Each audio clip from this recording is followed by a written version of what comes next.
विदेश नीति के मामले में केंद्र की मौजूदा भाजपा सरकार पूरी तरह से असफल साबित हो चुकी है और इस वक्त हमारा देश विदेश नीति के मामले में संक्रमण काल के दौर से गुजर रहा है। इसकी जीती जागती मिसाल है यूएस के साथ ट्रेड डील, जो पूरी तरह से अमेरिकी हितों पर आधारित है और भारतीय हितों के विपरीत, जहां पे भारतीय किसान और उत्पादकों के सामने एक भारी चुनौती उपस्थित होने वाली है। ये अमेरिकी दबाव की वजह से ही ये डील भारत के प्रधानमंत्री नरेंद्र मोदी ने की है और एपस्टीन फाइल्स के उजागर होने से भी ये बात जाहिर हो चुकी है कि भारतीय विदेश नीति को बाहरी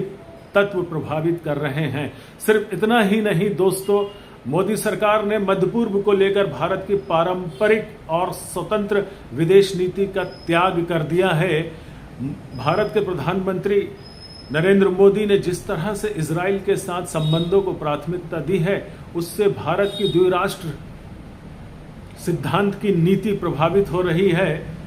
क्योंकि भारत हमेशा से इजराइल और फलस्तीन दोनों मुल्कों की स्वतंत्रता का पक्षधर हमेशा से रहा है। लेकिन इस सरकार ने सिर्फ और सिर्फ अपने कम्युनल और पॉलिटिकल एजेंडे को हासिल करने के लिए फलस्तीन के मुद्दे को ताक पर रख दिया है। सिर्फ इतना ही नहीं साथियों, इजराइल के अतिरिक्त ईरान को लेकर भी अमेरिकी दबाव में भारत ने अपनी नीति में भारी परिवर्तन किया है और न सिर्फ तेल खरीदी बंद की है, बल्कि चाहबार पोर्ट से भी अपने हाथ खींच लिए हैं। ये भारत सरकार की कमजोर विदेश नीति का ही परिणाम है कि रूस जैसा हमारा पारंपरिक सहयोगी भी ऑपरेशन सिंदूर के समय हमारे साथ खड़ा हुआ नजर नहीं आया, क्योंकि अमेरिकी दबाव में रूस को लेकर हमारी नीतियां प्रभावित होते रही है। आसियान देशों के साथ भी एक वक्त हमारे रिश्ते बेहद मजबूत हुआ करते थे और आसियान देशों ने हमेशा भारत को तरजीह दी है, लेकिन भाजपा के सत्ता में आने के बाद से आसियान देशों के साथ भी उस तरह के रिश्ते भारत के नहीं रहे जो कभी हुआ करते थे। चाइना को लेकर बड़े बड़े दावे ये सरकार करते रही है, लेकिन आर्मी चीफ की नई किताब ने ये जाहिर कर दिया है कि चीन के मामले में ये सरकार कितनी कमजोर साबित हुई है। न सिर्फ कमजोर साबित हुई है, बल्कि हमारी विदेश नीति की व्यवस्था को भी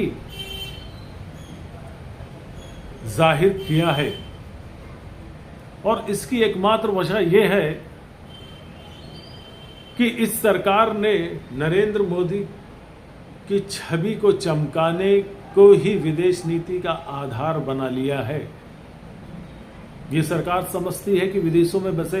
भारतीयों की तालियों की गड़गड़ाहट से ही हम विदेश नीति तय कर सकते हैं, तो इससे भारत को कुछ भी हासिल नहीं होने वाला। इस सरकार की विदेश नीति ने भारत को एक बाजार में तब्दील कर दिया है, लेकिन भारतीय हितों को और भारतीय साख को बहुत प्रभावित किया है।